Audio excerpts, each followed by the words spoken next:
Types of chemical reactions. Chemical reactions can be of many types: combination reactions, decomposition reactions, displacement reactions, double displacement reactions, and oxidation and reduction reactions, or redox reactions. Combination reactions.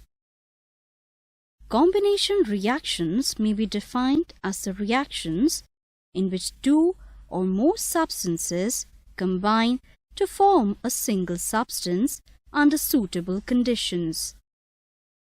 In these reactions, combination may take place between two or more elements, two or more compounds, and elements or compounds. Let us perform an activity to understand this in a better way. We take a small amount of calcium oxide in a beaker and pour water over it very slowly. The reaction is highly vigorous as well as exothermic. It is accompanied by hissing sound and formation of bubbles. In fact, solution initially starts boiling. Calcium hydroxide is formed as a result of combination of two compounds. Quicklime reacts with water to form slaked lime. Slaked lime or calcium hydroxide is formed as a suspension. It is filtered and solution containing soluble calcium hydroxide is applied on the wall with the help of a brush. Carbon dioxide present in the air comes in its contact, and as a result, a thin layer of calcium carbonate is deposited on the wall.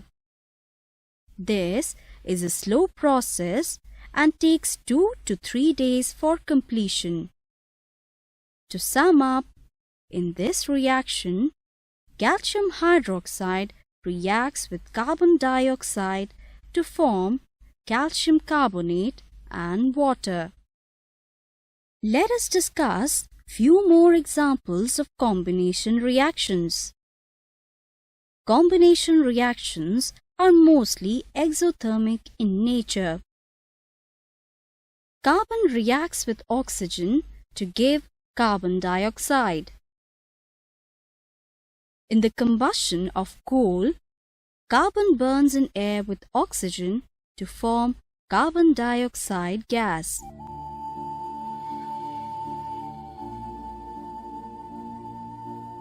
Methane present in the form of natural gas burns in air to form carbon dioxide and water.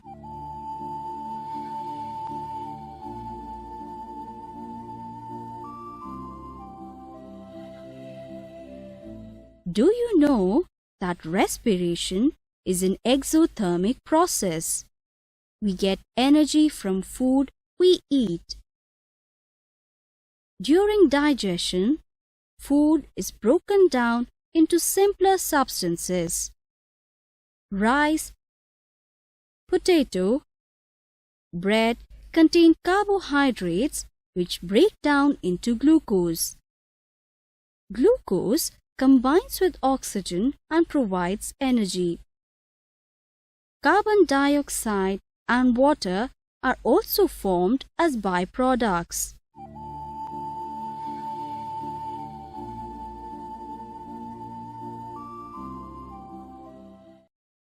Let us now learn about combination between ammonia and hydrogen chloride. When vapors of ammonia and hydrogen chloride are mixed, the compound formed is ammonium chloride. It is a white solid.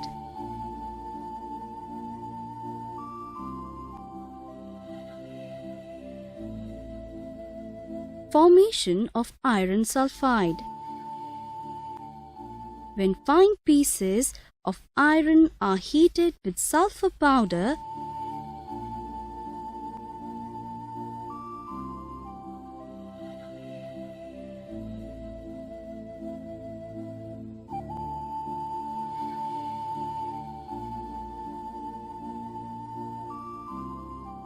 a black mass of iron sulfide is formed. Chemical reactions are often accompanied by evolution or absorption of energy. Exothermic reactions.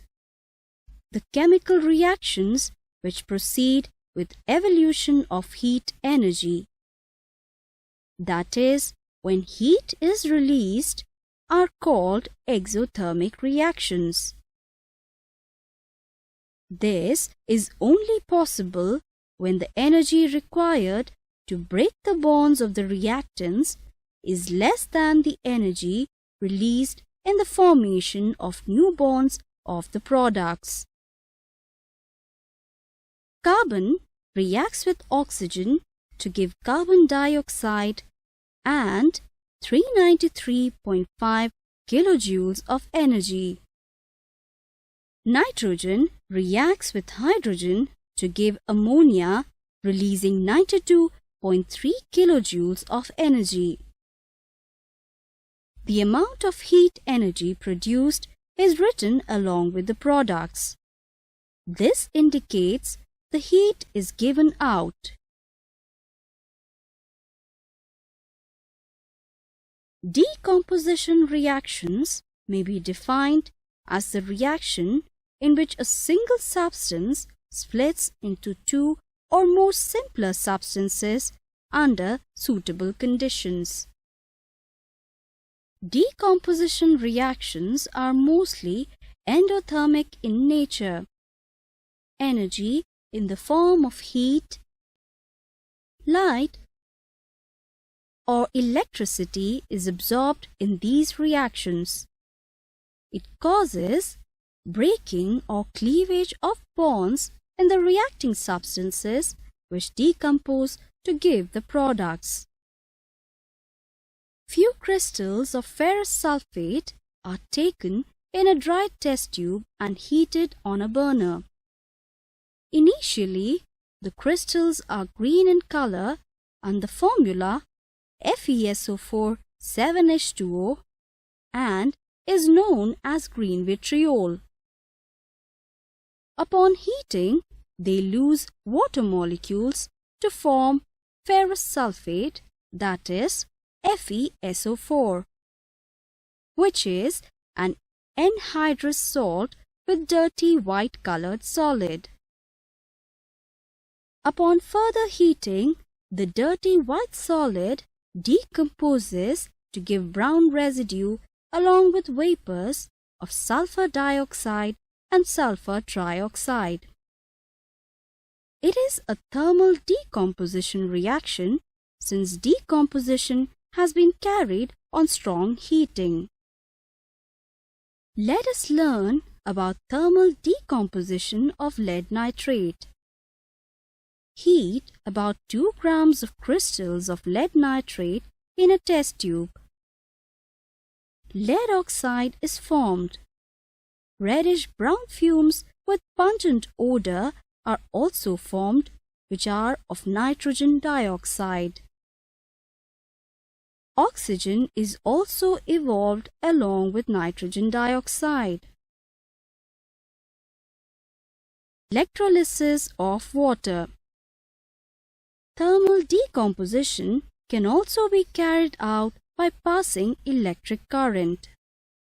The animation here shows decomposition of water. Water is taken in a beaker. Dilute sulfuric acid is added to it with the help of a dropper. And it is then electrolyzed when electric current is passed with the help of a voltmeter.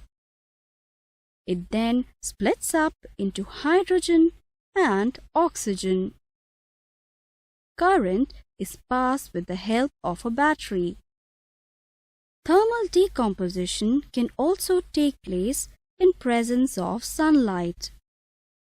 We take about 2 grams of silver chloride in a wash glass which is white in color. When it is kept in the sunlight for some time, we find it acquires grey color. On analysis, we find that silver chloride has decomposed into silver and chlorine. Sunlight contains photons which are the source of energy and cause decomposition of silver chloride. The animation here shows decomposition of copper carbonate. Heating copper carbonate decomposes it to copper oxide and carbon dioxide. The liberated carbon dioxide turns lime water milky.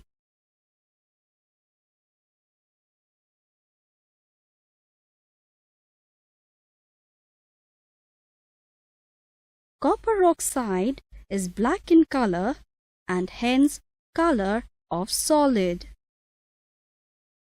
Children, let us take up another example.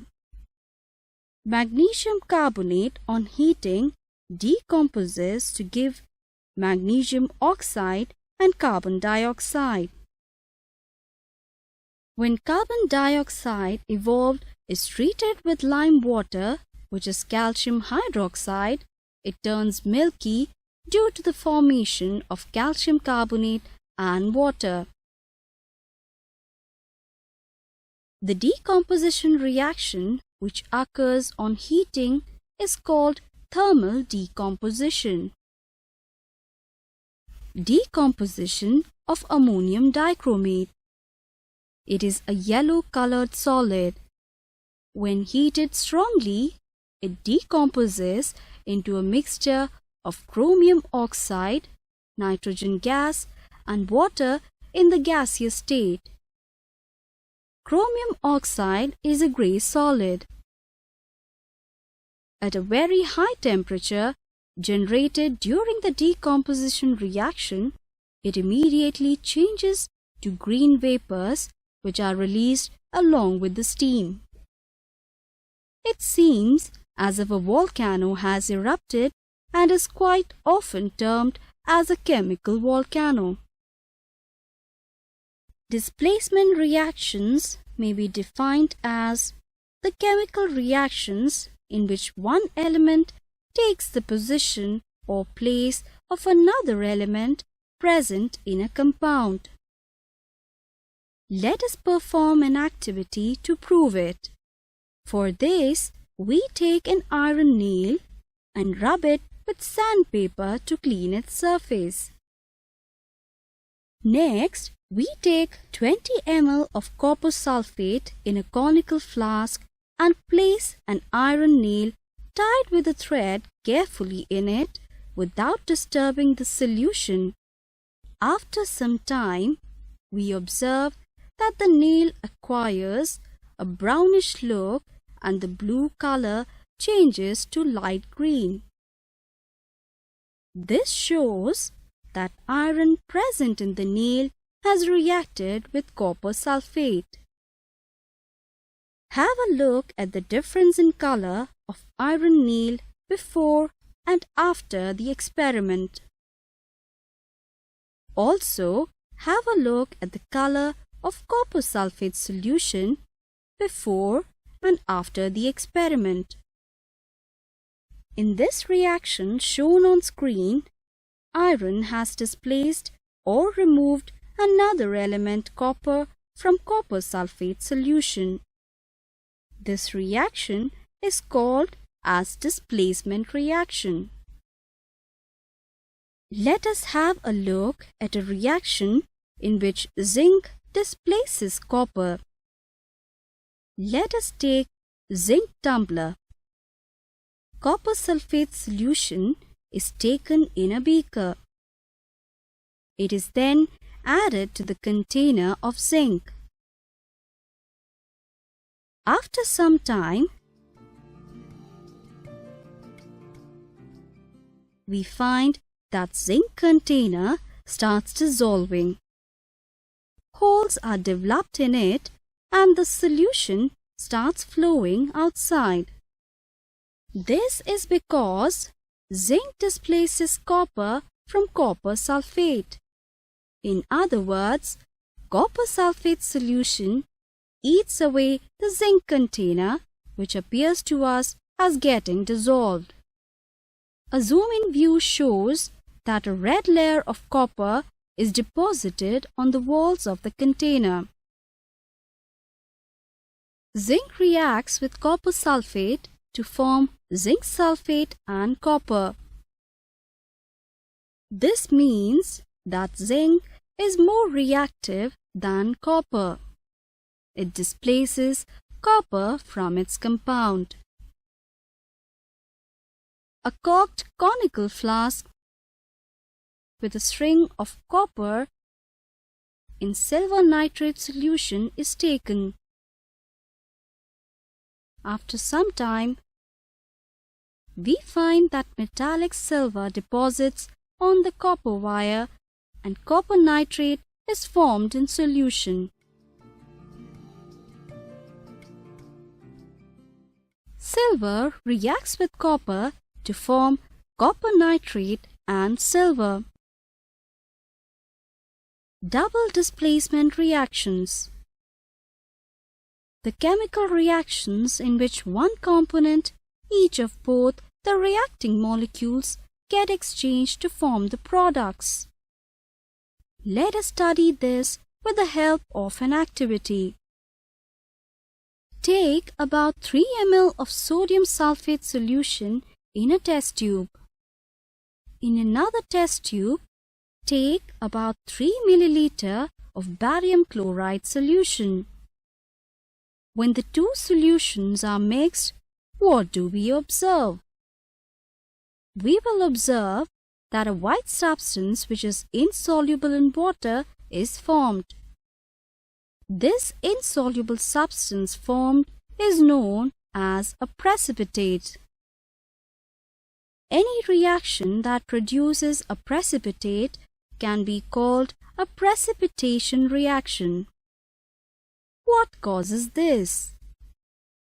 The white precipitate of barium sulfate is formed by the reaction of sulfate ions and barium ions. The other product formed is sodium chloride, which remains in the solution. Such reactions in which there is an exchange of ions between the reactants are called double displacement reactions. The equation for these reactions is written as shown on the screen. Redox reactions are those in which both oxidation and reduction takes place. Let us perform an activity to understand it. For this, we take a small amount of copper powder placed in a watch glass carefully placed in a glass tube. Both ends of the glass tubes are closed with properly bored rubber corks. Insert glass tubes into the bores. Heat the watch glass containing copper powder on a burner. Next, we pass air over heated copper powder. We observe that the surface of copper powder becomes coated with black copper oxide. This is because oxygen is added to copper and copper oxide is formed. Copper reacts with oxygen to form copper oxide upon being heated. Now, we pass hydrogen instead of air through the glass tube, which is still being heated. Black coating will disappear and copper will acquire its color. This shows copper oxide has been reduced to copper. We can say that hydrogen has removed oxygen from the oxide to form copper and water. copper oxide reacts with hydrogen to form copper and water. Let us analyze the changes noticed as a result of this activity in terms of oxidation and reduction. Copper has been oxidized to copper 2 oxide, also known as cupric oxide. Since oxygen has been added, it is an oxidation reaction. Oxygen is the oxidizing agent in this reaction. In the second reaction, copper 2 oxide has reacted with hydrogen. Since oxygen has been removed, it is a reduction reaction. Hydrogen is the reducing agent in this reaction. Mercuric oxide is said to be reduced as it loses oxygen. Oxygen loses electrons and is oxidized, while mercury is reduced due to the gain of electrons.